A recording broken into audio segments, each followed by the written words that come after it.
السؤال الأهم قبل تأجيل الحمل في بداية الجواز. يمكن السؤال الشائع دايماً: تأجلي الحمل بإيه؟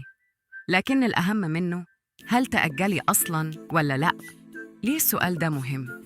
لأن متوسط سن الجواز دلوقتي اتأخر عن زمان، ومعاه زادت مشاكل الخصوبة. زمان نبع الحنان كانت تتجوز عند 20 سنة، وأحياناً قبل كده.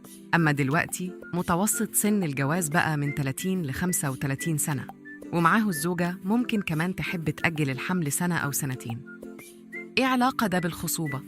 المرأة بتتولد بحوالي مليون بويضة مع سن البلوغ. من 11 سنة ل 12 سنة بيقلوا ل 300 ألف أو 400 ألف. بيحصل ضمور طبيعي للبويضات لحد سن اليأس في الخمسينات. أعلى معدل خصوبة من 18 إلى 30 سنة، وده ما بيتغيرش.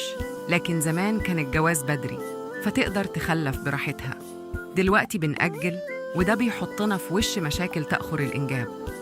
الحل: قبل ما تأجلي اعرفي عدد البويضات.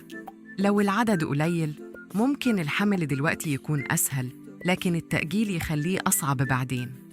فكري مش في أول بيبي بس، لكن في عدد الأولاد اللي نفسك فيهم والفترة بين كل حمل. مثال: لو عمرك 33 وأجلتي سنتين هتبقي 35، وبعد الحمل والرضاعة هتوصلي 38، وده بيأثر على فرص الحمل التالي. الخطة الإنجابية مصطلح بسيط: عدد أفراد الأسرة زائد مدة تكوينها.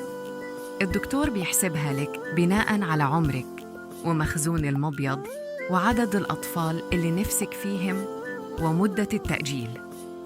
الوسيلة المناسبة للتأجيل: الأقراص المركبة، هرمونين 21 يوم وبعدين نزول الدورة. الأقراص الأحادية: هرمون واحد 28 يوم غالباً بدون دورة. مهم ما تستخدميش الحقن إذا كنتي عايزة الحمل بسرعة بعد الإيقاف. ما تعتمديش على المنع الطبيعي لأنه نسبة فشله عالية. الخلاصة: الخطة الإنجابية مش أقل أهمية من فستان الفرح أو اختيار الطرحة. فكروا فيها من بدري علشان قراراتكم تكون صح.